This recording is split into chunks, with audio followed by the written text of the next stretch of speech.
নমস্কার, সকলকে স্বাগত জানিয়ে শুরু করছি আপনাদের প্রিয় অনুষ্ঠান জীবনের আলো। সকলে নিশ্চয়ই খুব ভালো আছেন। দেখুন, আমাদের প্রত্যেক জীবনের বেশ কিছু গুরুত্বপূর্ণ জিনিস রয়েছে, যেগুলো প্রত্যেক মানুষের ভীষণ প্রয়োজন। এর সঙ্গে সঙ্গে মানব জীবন সাকসেসের জায়গা, অর্থাৎ আপনি যদি আপনার জীবনের সঠিক দিশা পেতে পারেন বা পেতে চান, তাহলে কিছু জিনিস রয়েছে যেগুলো অবশ্যই আপনার মধ্যে থাকতে হবে বা আপনার কাছে থাকতে হবে। সেগুলো কি কি? প্রথম অবস্থায় দেখুন, একটা সংসার সে শান্ত হোক বা সে উন্নত মানের হোক, সেক্ষেত্রে সেই সংসারে অবশ্যই তার পরিবারের প্রত্যেকটা মেম্বার আপনি চান সুস্থভাবে থাকতে। এরকমই আপনি আপনার সন্তানের ক্ষেত্রেও সেটা আশা করেন। অর্থাৎ একটা জাতক জাতিকার সর্বদাই তার পরবর্তী জেনারেশন সে যাতে উন্নতি লাভ করতে পারে, সে জীবনে তার থেকে ভালো জায়গায় যেতে পারে, সেটা তো প্রত্যেকটা মানুষই চায়।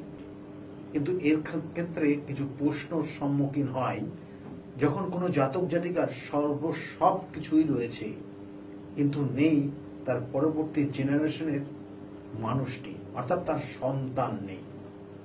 অর্থাৎ এই সন্তান সুখ খুব গুরুত্বপূর্ণ। আপনার হয়তো প্রচুর কিছু আছে, কিন্তু আপনার সেই প্রচুর কিছু সেই সম্পত্তির সে উত্তরাধিকার কাউকে রাখতে পারছেন না, বা আপনার সন্তানই নেই। যেমন একটা মেয়েদের ক্ষেত্রে সব থেকে বড় আশীর্বাদের প্রাপ্ত জিনিস যেটা ঈশ্বর দেওয়া, সেটা হচ্ছে তার সন্তান। সেই রকমই এই সন্তান কেন আসে না, সন্তান ক্ষেত্রে সমস্যা কেন হয়, এখানে রয়েছে যেমন আপনারা যেমন মেডিকেল সায়েন্স, সেখানেও তার কিন্তু ইঙ্গিত রয়েছে।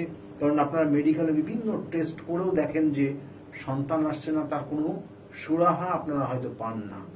এবং তার সঙ্গে সঙ্গে অ্যাস্ট্রোলজি, অর্থাৎ মেডিকেল অ্যাস্ট্রোলজিও বলছে যে সন্তান ক্ষেত্র কোন কোন বিশেষ গ্রহর অবস্থান সঠিক না থাকলে পরে তার সন্তান যোগ হয় না। অর্থাৎ এই সন্তান যোগের ক্ষেত্রে মেডিকেল অ্যাস্ট্রোলজি বলছে যে ছেলেদের ক্ষেত্রে শুক্র গ্রহ এবং মেয়েদের ক্ষেত্রে মঙ্গল গ্রহটা যদি বলবৎ না থাকে, যদি নেগেটিভ ভাইব্রেশনের সঙ্গে কানেক্ট না হয়, তাহলে তাদের সন্তান বা তাদের উত্তরাধিকার সূত্রে বা তাদের বংশর পরম্পরায় যে জায়গাগুলো সেটা চলবেই। কিন্তু এখানে যদি কোনো সমস্যা, কোনো ব্রেকেজ থাকে, তাহলে সেই ক্ষেত্রে কিন্তু তার সন্তান ক্ষেত্রেও সমস্যা তৈরি হবে। তাহলে একটু দেখে নিই যে মেডিকেল অ্যাস্ট্রোলজিতে যে গ্রহ দুটো বললো, সেই গ্রহের কতটা কার্যকারী ক্ষমতা রয়েছে। মেয়েদের ক্ষেত্রে দেখুন, মঙ্গল আমাদের রক্ত এবং মাংসপেশি ইঙ্গিত করে আমাদের শরীরের, এবং সেটা মেয়েদের ক্ষেত্রে ভীষণ ইম্পর্টেন্ট একটা বিষয়, যেটা তার সন্তান ধারণ করার ক্ষেত্রে।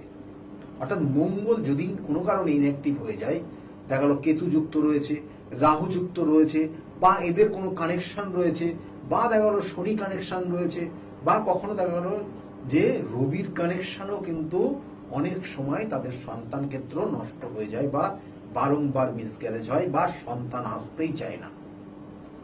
আবার দেখবেন যে কোনো কোনো ক্ষেত্রে দেখবেন পঞ্চম ভাব, আমি গ্রহগত কানেকশন যেমন বললাম, সেরকম গ্রহগত কানেকশন আবার ছেলেদের ক্ষেত্রে বলা হচ্ছে যে শুক্র গ্রহ তার ক্ষেত্রে যদি নেগেটিভ হয়, শুক্র গ্রহ দেখা গেল নিচস্থ হয়ে গেছে, শুক্র গ্রহ এমন কিছু গ্রহগত কানেকশন পেয়েছে যেটা তার শুক্রের যে সঠিক ফল, সে ফলটা দিতে পারছে না। এবং ডিগ্রিগত কানেকশন, সেটাও কিন্তু খুব গুরুত্বপূর্ণ। এবং তার কারণে সেই শুক্র সে সঠিক ফল না দেওয়ার কারণে সন্তান আনার ক্ষেত্রে যে উপাদানগুলো প্রয়োজন ছেলেদের ক্ষেত্রে, সেই জায়গাটা কোনো ব্লকেজ তৈরি হচ্ছে, কোনো হরমোন গ্ল্যান্ড সেটা ব্লকেজ করছে, এবং সেটা মেয়েদের ক্ষেত্রেও তৈরি হতে পারে, ছেলেদের ক্ষেত্রেও তৈরি হতে পারে, কিন্তু সেটা গ্রহগত কানেকশনের পরিপ্রেক্ষিতে। তো অনেক সময় দেখবেন যে একটা জাতক জাতিকার সেক্ষেত্রে এই মঙ্গল গ্রহ যেমন বললাম, শুক্র গ্রহ তেমন বললাম, খুব গুরুত্বপূর্ণ। এবং এরা দেখা যাচ্ছে যে এমন কিছু কনজাংশন জায়গায় গিয়ে অবস্থান করেছে যার কারণে কোনো গ্ল্যান্ড দেখা গেল ব্লকেজ হয়ে যাচ্ছে। তাহলে এগুলো আপনারা দেখবেন যে এটার অ্যাস্ট্রোলজি ভাষাতে আমি বললাম, এগুলোর জন্য নির্দিষ্ট সায়েন্স বা মেডিকেল সায়েন্স কিন্তু তাদের আলাদা ল্যাঙ্গুয়েজে এগুলোকে কানেক্ট করে এবং সেই অনুযায়ী আপনারা ট্রিটমেন্ট করেন এবং সেই অনুযায়ী তাদের সন্তান আসে। এবং এর সঙ্গে সঙ্গে গ্রহগত কিছু প্রতিকার প্রতিবিধানও অবশ্যই প্রয়োজন। দেখবেন যে অনেক সময় সন্তান দেখালো সন্তান এসছে কিন্তু সন্তান ভূমিষ্ঠ হচ্ছে না, মিসক্যারেজ হয়ে যাচ্ছে। এটা কোনো কোনো ক্ষেত্রে তার সঙ্গে সঙ্গে গ্রহগত, যেমন অর্থাৎ বললাম যেমন মঙ্গল, সেই মেয়ের ক্ষেত্রে মঙ্গল বা চন্দ্র কিন্তু কানেক্টেড হয়ে যায়। এছাড়াও এই গ্রহগত জায়গা থেকে যেমন যেমন বললাম, কিন্তু আজকের বিশেষ আলোচনা যেটা থাকবে সেটা হচ্ছে একটা জাতক জাতিকার সন্তান নেওয়ার আগ মুহূর্তে এবং সন্তান আসার পর্যন্ত, অর্থাৎ ভূমিষ্ঠ হওয়ার আগ পর্যন্ত সেই জাতিকা কোথায় শয়ন করছে, অর্থাৎ সে বসবাস করছে কোন জায়গায়, তার বাস্তুটা কতটা ইম্পর্টেন্ট, তার বাস্তুটা কতটা তার ক্ষেত্রে ক্ষতি করছে না ভালো করছে, এটা ভীষণ ভীষণ গুরুত্বপূর্ণ। আমি বারবার বলি যে বাস্তুশাস্ত্র কিন্তু সঠিক দিশা মেনে যদি আপনি বাস্তুশাস্ত্রে অর্থাৎ বাস্তুতে বসবাস না করেন, তাহলে কিন্তু সেই বাস্তু থেকে অনেক অনেক নেগেটিভ ভাইব্রেশন আপনি পেয়ে যাবেন। যেমন দেখুন একটা জাতক জাতিকা, যেমন কয়েকটা পয়েন্ট আমি একটু বলে দিই। দেখবেন গর্ভবতী অবস্থায় বা সন্তানের গর্ভধারণের ক্ষেত্রে বাস্তু কিন্তু ভীষণ গুরুত্বপূর্ণ এখানে যেটা বলা হচ্ছে। এবং গর্ভ অবস্থার জন্য একটা মহিলা সে কোথায় বসবাস করবে সেটাও গুরুত্বপূর্ণ এবং এগুলো প্রত্যেকটা বাস্তুর সঙ্গে কানেক্টেড। কেমন দেখুন, একটা জাতক জাতিকা যখন গর্ভবতী হবেন, সন্তান সে যখন নেবেন তখন তার নির্দিষ্ট শয়ন কক্ষ আলাদা। অর্থাৎ আমরা এর আগে আলোচনা করেছি যে জলের দিক একদিক, অগ্নিদিক একদিক, বায়ুর একদিক, এরকম যে পঞ্চ কানেকশন রয়েছে, অর্থাৎ পাঁচটাই কানেকশন কিন্তু একটা জাতক বা একটা বাস্তুতে আসে। এবং সেই অনুযায়ী একটা জাতক জাতিকা যদি জলের দিকে অর্থাৎ উত্তর দিকে সবসময় থাকে, যে দিকটা জল, তাহলে সেক্ষেত্রে বা দেখা যাচ্ছে যে নর্থ ইস্ট কর্নার, যেটা হচ্ছে আমরা বলি নর্থ ইস্ট কর্নার হচ্ছে খুব ইম্পর্টেন্ট, খুব শুভ এবং সেটা কিন্তু একমাত্র ওইখানে কানেক্ট করে একমাত্র কিন্তু শিব বা দেবতাদের অবস্থান। ওখানে যদি কেউ শয়ন করে বা কোন নবদম্পতি ওখানে যদি শয়ন করে, তাহলে তাদের কিন্তু সন্তান আসবে না, কারণ ওই জায়গাটা ব্লকেজ জায়গা। শিব আমাদের সংহারের প্রতীক এবং তার সঙ্গে সঙ্গে উত্তর দিক জলাশয়ের দিক, ঠান্ডার দিক, তাহলে সেখানে কোনো কারণে সন্তান আসবে না। তার জন্য প্রয়োজন অবশ্যই অগ্নি, অর্থাৎ আগুন খুব গুরুত্বপূর্ণ, কারণ আগুনই একমাত্র পারে সৃষ্টি করতে। সৃষ্টির কিন্তু মূল লক্ষ্য হচ্ছে আগুন। তাহলে অগ্নি কোণে যদি তারা বসবাস করে, শয়ন করে, তাহলে তাদের সন্তান আসবে। যারা যারা এই মুহূর্তে দেখবেন সন্তান আসছে না, সন্তান নিয়ে সমস্যায় রয়েছেন, হয় দেখা যাচ্ছে যে আপনি ঈশান কোণে শয়ন করছেন বা অন্য কোনো জায়গায়, অগ্নিকোণটা কিন্তু নবদম্পতিদের জন্য খুব খুব গুরুত্বপূর্ণ, অগ্নিকোণ এবং নৈরিত কোণ। এবং এই যে সন্তান আসলো, সন্তান আসার পরে সে কোথায় বসবাস করবে, কোন ঘরে শয়ন করবে, ম্যাক্সিমাম সময়টা কোন ঘরে থাকবে, কিছু সময় কোন ঘরে থাকবে, এগুলো প্রত্যেকটা গুরুত্বপূর্ণ কানেক্টেড। কারণ সন্তান সে এসছে এবং সে ধীরে ধীরে ধীরে ধীরে কিন্তু তার কিন্তু সে বৃদ্ধি হচ্ছে, অর্থাৎ সে বাড়ছে এবং তাকে অর্থাৎ সেই নারীকে বা সেই গর্ভবতী মাকে তাকে অবশ্যই সকালের দিকে অর্থাৎ ঠিক 10টা পর্যন্ত তাকে অবস্থান করতে হবে নর্থ ইস্ট কর্নার, যে কোণ দিয়ে সূর্য উদিত হয়, এবং তারপরে সে ম্যাক্সিমাম সময় শয়ন করবে দক্ষিণ এবং পশ্চিম কর্নার, যেটা হচ্ছে নৈরিত কোণ। তাহলে সেই জাতক ধীরে ধীরে পুষ্টিগত গুণ কমপ্লিট অর্থাৎ পুষ্টিগত জায়গার পরিপূর্ণতা নিয়ে সেই জাতক বা সেই গর্ভবতী মা তার সন্তানকে কিন্তু বড় করতে পারবে।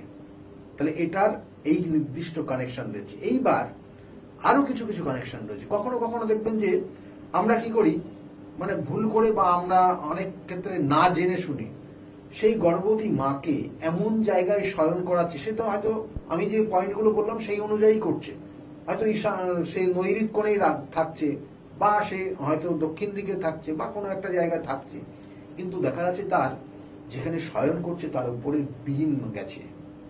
অর্থাৎ এই বিমটা কিন্তু বড় এফেক্টেড, এবং প্রত্যেকের জন্য এটা, সে গর্ভবতী মা তার জন্যই না, আপনি সুস্থ মানুষের যদি মানুষ হন, আপনি ওই বিমের নিচে, যেটা হচ্ছে দেখবেন যে ওপর দিয়ে ছাদের সঙ্গে যে বিমটা যায় তার নিচে যদি আপনি শয়ন করেন, ধীরে ধীরে আপনি অসুস্থ হয়ে যাবেন।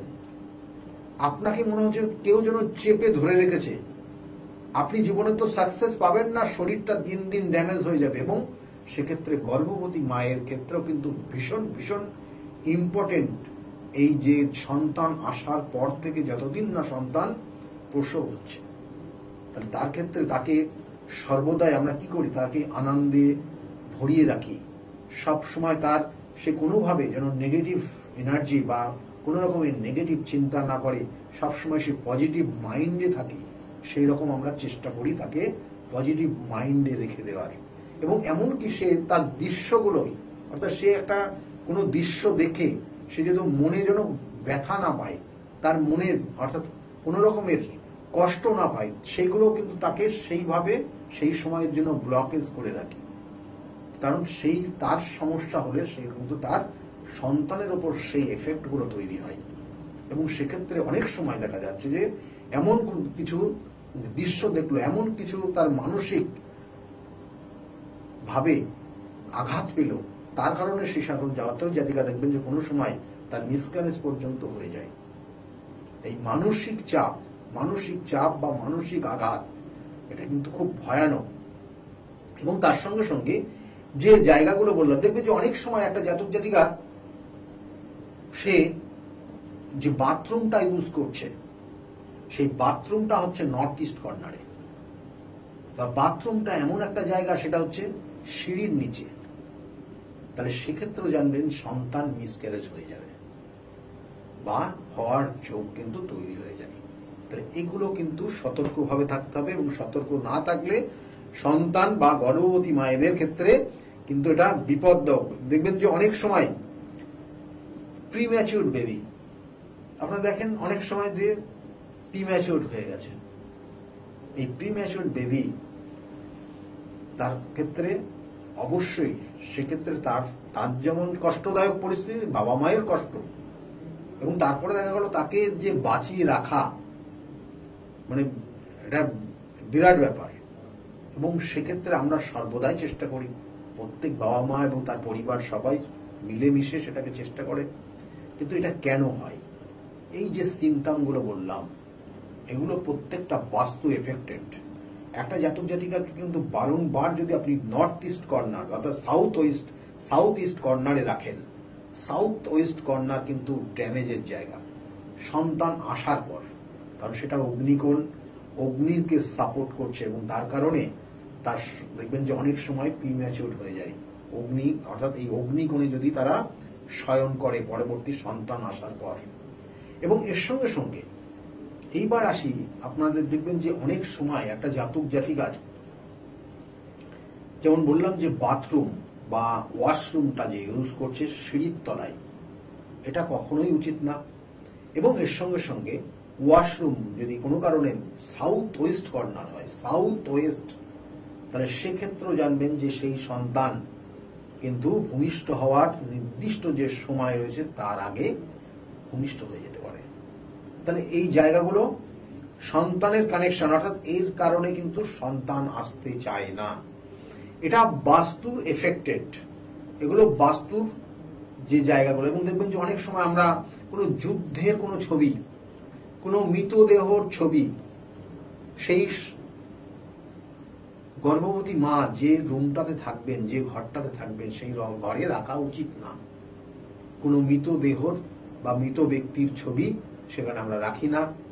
যুদ্ধ হচ্ছে এমন কোনো ছবি সেখানে আমরা রাখি না, বা যুদ্ধের জন্য সে মানে একটা কোনো মুভমেন্ট সেটা তার আমরা রাখি না, কারণ সেগুলো কিন্তু তার মনকে এফেক্ট করে, এবং তার মন যখন এফেক্ট হবে তার সন্তানের ওপর কিন্তু সেই এফেক্টগুলো চলে যাবে, এবং তার কারণে কিন্তু সেই সন্তান অনেক সময় অনেক ধরনের তার শারীরিক সমস্যা তৈরি হয়ে যায়, এবং কখনো কখনো কিন্তু আমাদের সেই অবচেতন মনে সেই সন্তানের কিন্তু বিভিন্ন রোগ পর্যন্ত তৈরি হয়ে যায় ভূমিষ্ঠ হওয়ার পর। তাহলে এইগুলো আমাদের অবশ্যই দেখা উচিত, এবং না দেখলে কিন্তু সমস্যা হবে। এটা যেমন একটা পার্ট বললাম, বাস্তুর একটা এফেক্ট। এবার আবার আসি জন্মছকের, যেমন গ্রহগত কানেকশন বলছিলাম, এবং এর সঙ্গে সঙ্গে ভাবগত কানেকশন খুব পাওয়ারফুল। ভাব, কারণ একটা সন্তান আপনার কি ধরনের হবে সেই সন্তানের কানেকশনটা পঞ্চম ভাব থেকে দেয়।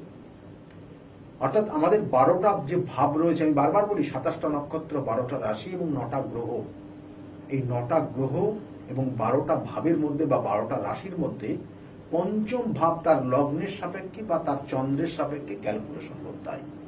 ওই পঞ্চম ভাবে যদি কোনো কারণে দেখবেন যে কেতু অবস্থান করছে, ওই পঞ্চম ভাবে দেখা গেল কোনো কনজাংশন কানেকশন, মঙ্গল কেতু কানেকশন হয়ে আছে, শনি কানেকশন হয়ে আছে, বা অন্য অশুভ গ্রহ অষ্টমপতি গিয়ে ওখানে গিয়ে অবস্থান করছে, দ্বাদশপতি গিয়ে অবস্থান করছে, বা দেখা গেল পঞ্চমপতি দ্বাদশে বা ষষ্ঠে বা অষ্টমে দুস্থানে গিয়ে কানেক্টেড হয়ে আছে, তাহলে দেখবেন যে ওই সন্তান মিসক্যারেজ হয়ে যাচ্ছে, ওই সন্তান বারংবার মিসক্যারেজ হচ্ছে।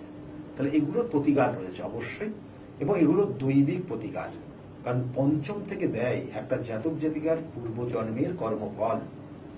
পূর্ব জন্মের আপনি কি করেছেন, কি দোষ করেছেন, কি ভালো করেছেন, সম্পূর্ণটা পুঞ্জীভূত হয়ে সেটা আপনার এই জন্মে তার শুভ ফল দেবে।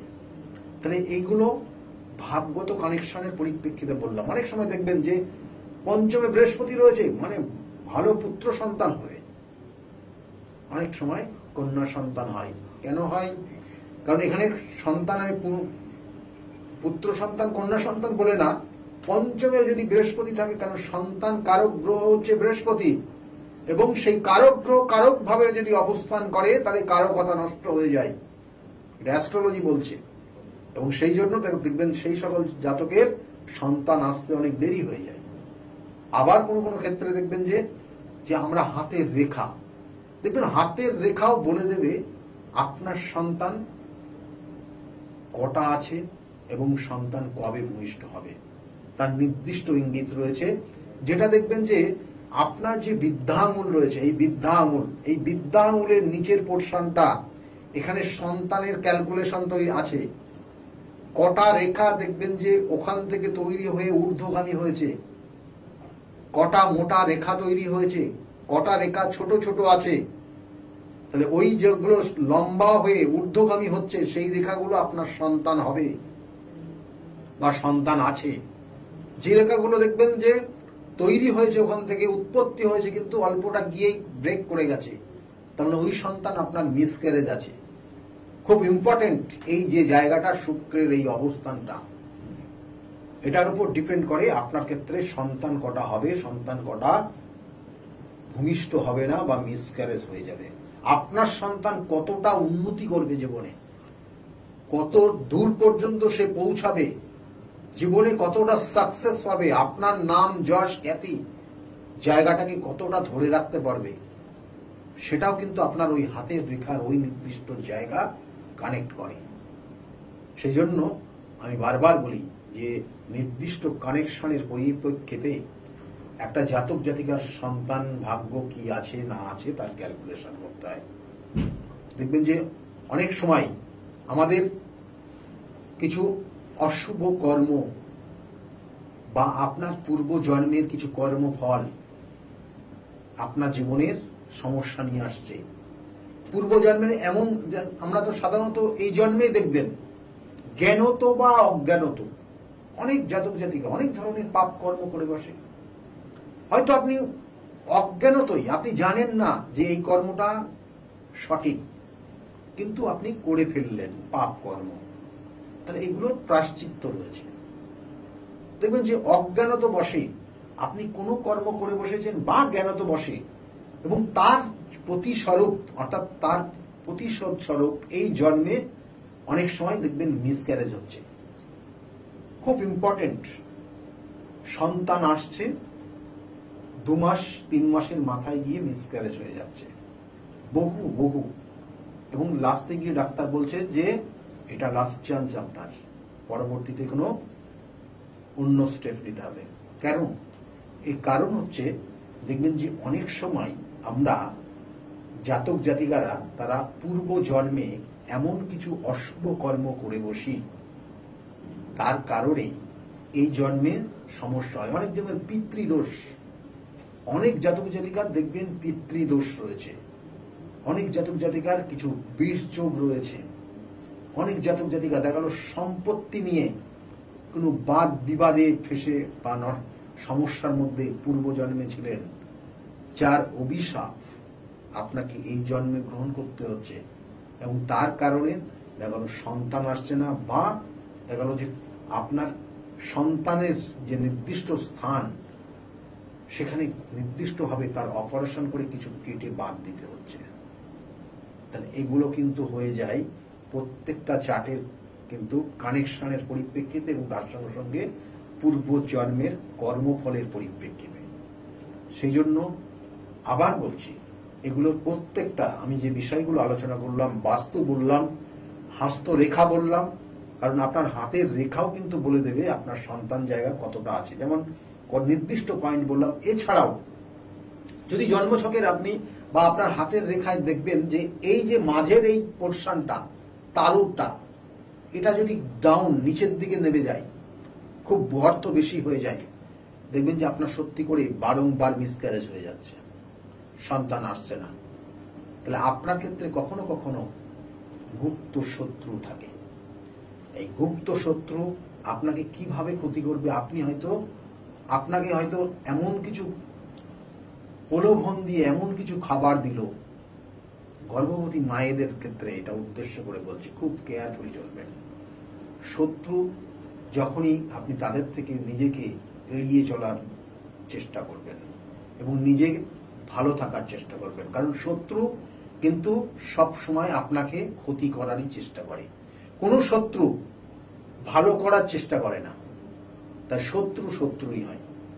এবং এর সঙ্গে সঙ্গে আপনি জানবেন যে কোনো কোনো সময় দেখবেন যে আপনি আপনার জীবনের অর্থাৎ সেই শত্রুতার কবলে পড়ে এমন কিছু ক্রিয়া করে বসলো, তাতেও দেখা গেল যে আপনার ক্ষেত্রে সমস্যা হয়।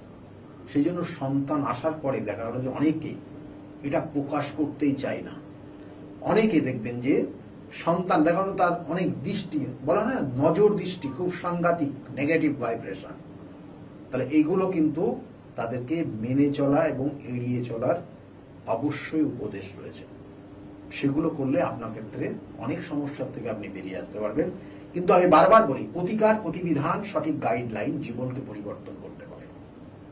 আপনার যে সমস্যাগুলো পয়েন্ট টু পয়েন্ট বললাম, দেখা গেল আপনার ক্ষেত্রে মঙ্গল ডিস্টার্ব হয়ে আছে, কেতু পঞ্চম ভাবে কানেকশন হয়ে আছে, শনি কেতুর কানেকশন রয়েছে, রাহুর সঙ্গে শনি অবস্থান করছে, পঞ্চমটা পীড়িত হয়ে গেছে, সন্তান আসতে চাইছে না, এর নির্দিষ্ট অ্যাস্ট্রোলজিক্যাল প্রতিকার রয়েছে। আপনার ক্ষেত্রে পূর্ব জন্মের কর্মফল, যে কর্মফলের জন্য আজকে আপনার সন্তান এসেও মিসক্যারেজ হচ্ছে বা সন্তান আসতে চাইছে না, প্রচুর অর্থ রয়েছে, আপনার সম্পত্তি রয়েছে, কিন্তু একটা সন্তান নেই, কষ্টের দুঃখে রয়েছেন, জানবেন যে এগুলো পূর্ব জন্মের কিছু কর্মফল। এগুলোর জন্য নির্দিষ্ট দৈবিক প্রতিকার প্রতিবিধান যেগুলো রয়েছে, সুতরাং সেই জায়গাগুলো যদি সঠিকভাবে ক্রিয়া করে আপনাকে যদি কোনো গাইডলাইন দেওয়া যায়, তাহলে সেখান থেকে আপনি বেরিয়ে আসতে পারবেন এবং আগামী দিনে খুব আনন্দের সঙ্গে ভালোভাবে আপনার জীবনযাপন চলবে। সেই জন্য বারবার বলি যে বিগত দিনে বহু মানুষ তারা প্রতিকার প্রতিবিধান নিয়ে আজকের জায়গায় তারা ভালো রয়েছে, তাদের মুখ থেকে শুনুন তারা কতটা ভালো রয়েছে আজকের জায়গায় দাঁড়িয়ে। শুনতে থাকুন। সকলে ভালো থাকবেন। আগামী দিনগুলো প্রত্যেকের খুব শুভ হোক, এই শুভকামনা রইল। নমস্কার। ডক্টর গৌতম শাস্ত্রী, আর 5 জন অ্যাস্ট্রোলজারের থেকে কেন তিনি আলাদা? স্বাভাবিকভাবে আপনাদের মনে এই প্রশ্ন আসতেই পারে। দূর দূরান্ত থেকে নানান সমস্যায় জর্জরিত মানুষ ছুটে আসে তার কাছে। গ্রহদোষ হোক কিংবা কাল সর্পদোষ, অথবা ধরুন মাঙ্গলিক দোষ কিংবা অন্য যে কোনো সমস্যা, তারা জানেন সব সমস্যা স্থায়ী সমাধানে এক এবং অদ্বিতীয় ডক্টর গৌতম শাস্ত্রী। চলুন আজ আপনাদের সাথে পরিচয় করিয়ে দিই এমন কিছু মানুষের এবং শুনে নিই তাদের কথা। আমার বাবা 2021 সালে প্রথমবার স্যারের কাছে আসেন, আর মানে বাবার ব্যাপারে যে প্রেডিকশন গুলো করা হয়, মানে প্রত্যেকটা প্রেডিকশন প্রচন্ড অ্যাকিউরেট ছিল। তারপরে তো বাবার বিভিন্ন কাজে মানে স্যার হেল্প করেছেন, যেগুলোতে রেমিডি দিয়ে প্রত্যেকটা কাজই তারপর মানে খুব আমরা ফলও পেয়েছিলাম। তারপর মা আমায় নিয়ে আসে। আমার ব্যাপারেও স্যার যে প্রত্যেকটা প্রেডিকশন করে প্রত্যেকটাই এতটাই অ্যাকিউরেট ছিল, মানে অনেকটা অবাক করার মতোই অ্যাকিউরেট ছিল। আর মানে মনে হয়েছিল আরো আগে আসলেই ভালো হতো, আরো অনেক কিছু বেটার হতে পারতো। কিন্তু তারপরে যখন রেমিডি নেওয়ার পরে আর প্রচন্ড অনেক রকম ফল পেয়েছি আমি, আমার মা, আমার বাড়িরও সবাই এসেছে, মানে সবাই অনেক ভালো ফল পেয়েছি। আর মানে স্যার শুধুমাত্র ফলের দিক থেকেই না, এখানে এসে পুজো দিয়ে স্যারের ব্যবহারও খুব ভালো। আর মানে প্রত্যেকটা জিনিসের ক্ষেত্রে তিনি মানে খুব অ্যাটেন্টিভ, খুব ভালোভাবে শোনেন, প্রত্যেকটা জিনিসের সেভাবেই সলিউশন দেয়। তো আমি এসে তো খুব ভালো ফল পেয়েছি। আপনারা যদি দেখে থাকেন, আসবেন, মানে অবশ্যই ফল পাবেন। অনুপ চন্দ্র, আমি ডক্টর গৌতম শাস্ত্রী স্যারের সাথে বিগত 6 বছর ধরে মানে যোগাযোগে আছি। আমি যখন কলেজে স্টুডেন্ট ছিলাম তখন থেকে স্যারের কাছে কনসালটেশন নেই। পড়াশোনাতে ওনার গাইডেন্সের মাধ্যমে আমি বিটেক কমপ্লিট করি, তারপরে আরো কিছু পড়াশোনা করছি এখন। সাথে সাথে ক্যারিয়ারে ওনার প্রচুর গাইডেন্স পেয়েছি। ওনার গাইডেন্সের মতো আমি এখন একসাথে 3খানা ব্যবসা প্যারালালি রান করছি। 3টেই কিন্তু ইন্ডিয়ার বাইরে, নট অনলি ইন ইন্ডিয়া, 3টে ইন্ডিয়ার বাইরে।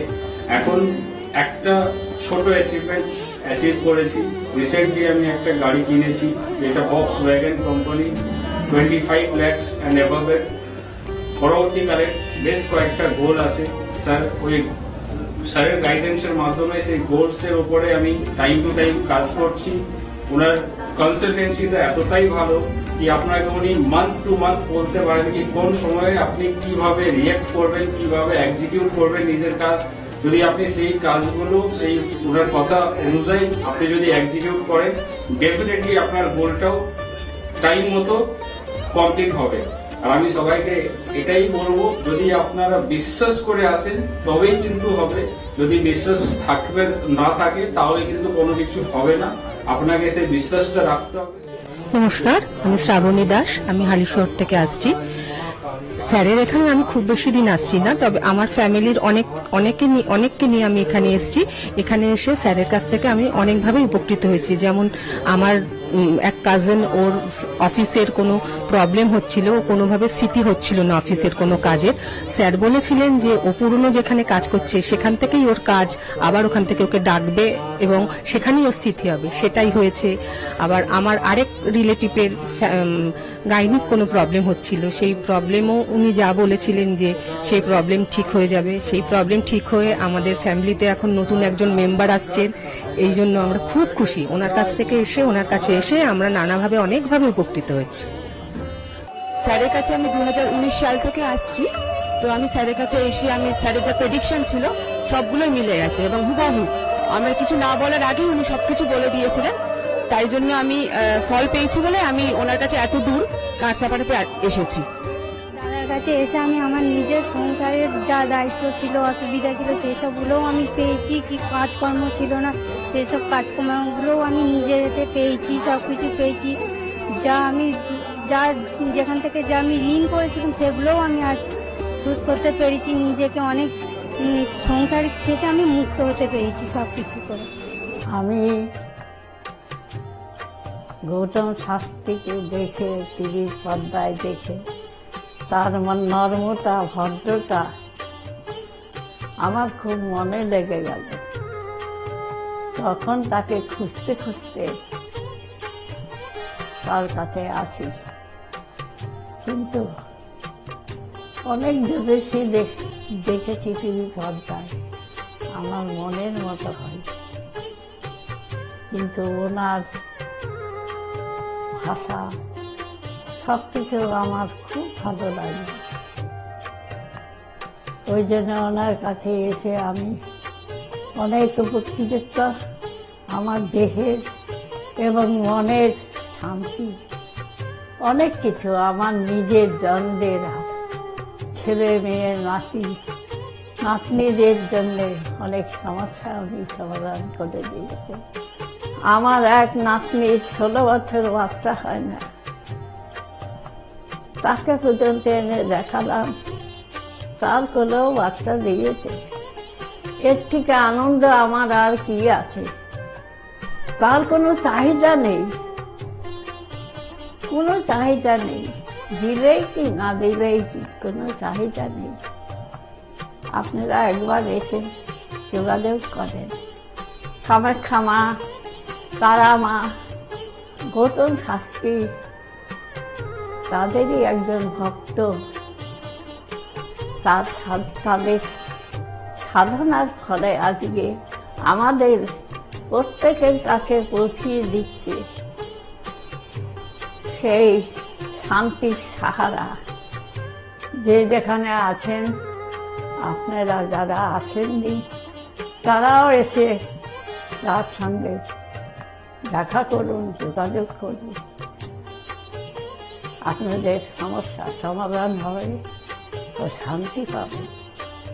আমি তো খুব ভালোবাসি, অন্তর থেকে ভালোবাসি, কেন আমি তো উপস্থিত। ভারতবর্ষ বই তার গ্রামে যেন ছড়িয়ে পড়ে আমার এই প্রার্থনা। আপনার নাম কি? আমার নাম পলি দাস। আপনি কবে থেকে আসছেন? আমি 4 বছর হয়ে গেল এখানে আসছি।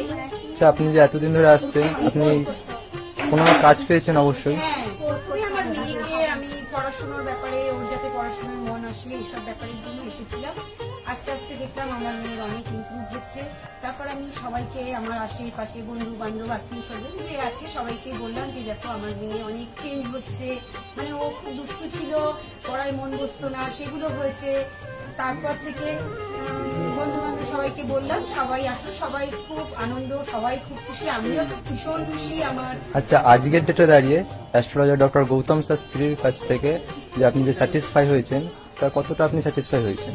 হ্যাঁ, আমি তো মানে সত্যিকারেরই মন থেকে বলছি, মানে পুরোটাই আমি আমার মানে যতটা আমি চেয়েছিলাম, বেশি তো মানে কম বললে ভুল হবে, বেশি হয়েছে, বরং আমার আনন্দের জায়গাটা এতটাই বেশি হয়ে গেছে। তার মানে আপনি পুরোপুরি স্যাটিসফাই, তাই তো? আমার নাম রাকেশ মন্ডল, গ্রাম টগরপোতা। এই দাদার কাছে এসেছিলাম, অনেক প্রবলেম ছিল, সেই প্রবলেম কিছুটা সলভ হচ্ছে এবং হবে।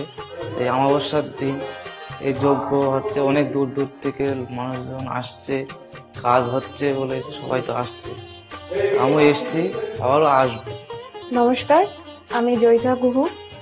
আমি গত এপ্রিল মাস থেকে খুব সমস্যায় পড়েছিলাম। আমার কাজের দিক থেকে সমস্যা ছিল, বসের সাথে এবং পারিপার্শ্বিক আমার যে কলিগরা ছিল তাদের সাথে খুবই সমস্যা জড়িত হয়েছিলাম। তো তারপরে সেই কাজটা আমি আর অবশেষে টিকিয়ে রাখতে পারিনি, সেটা আমাকে বাধ্য হয়েছিলাম আমি সেটা ছেড়ে দিতে। তারপরে একটা খুব আর্থিক দিক থেকে খুব ভেঙে পড়েছিলাম। তো সেই সমস্যায় জর্জরিত হয়ে বুঝতে পারছিলাম না কি করব। তো হঠাৎ একদিন টিভিতে প্রোগ্রাম দেখি ডক্টর গৌতম শাস্ত্রী, ওনার কথাবার্তা, ওনার যে উপাচারগুলো রয়েছে, যেগুলো উনি বলেন প্রতিকার, সেগুলো শুনে আমার খুব ভালো লেগেছিল। তো ওনার সাথে এসে দেখা করি, আমার সমস্ত কথাবার্তা ওনার সাথে শেয়ার করি, প্রবলেমগুলো। তারপর উনি আমাকে দেখে আমাকে কিছু বলেন আমার ব্যাপারে, তো সেগুলো একদম হুবহু মিলে যায়। তো তারপরে উনি আমাকে রেমেডি সাজেস্ট করেন, তো আমি সেই রেমেডিটা নিই, আমি ধারণ করেছি। তো ধারণ করার পর আমি আস্তে আস্তে নিজের মধ্যে একটা চেঞ্জ দেখতে থাকি। তো এবং আমি গত আগস্টের 27 তারিখে একটা জব পেয়েছি, যেটা আমার মনের মতো। এখানে আমার ডেজিগনেশন, আমার স্যালারি, আমার মনের মতো লোকেশন আমি এখানে পেয়েছি, মানে এটাতে আমি বিশেষভাবে আপ্লুত। তো সেই জন্য অসংখ্য ধন্যবাদ ডক্টর গৌতম শাস্ত্রীকে। নমস্কার, আমি মেলিনা থমাস। আমি গত 1 মাস আগে থেকে ডিপ্রেশনে ভুগছিলাম এবং আমার অনেক রকম সমস্যা দেখা দিচ্ছিল।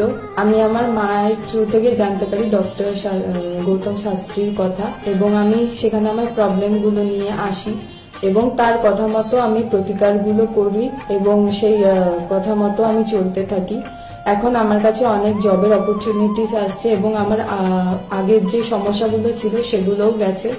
আমি সিলেকশন করছি কোন জবটা করব এবং যে কোনো একটা জব আমি সিলেক্ট করব এবং আগেও আমি ডক্টর গৌতম শাস্ত্রীকে অনেক ধন্যবাদ জানাচ্ছি এই আমাকে এত কিছু করে দেওয়ার জন্য এবং আপনারা চাইলে আপনারাও আসতে পারেন নিজেদের অসুবিধা নিয়ে এবং তার কাছে এসে সমস্যাগুলো সমাধান করতে পারেন। আপনারা যদি তার কথা মতো চলেন আপনারাও আমার মতো ভালো ফল পেতে পারেন।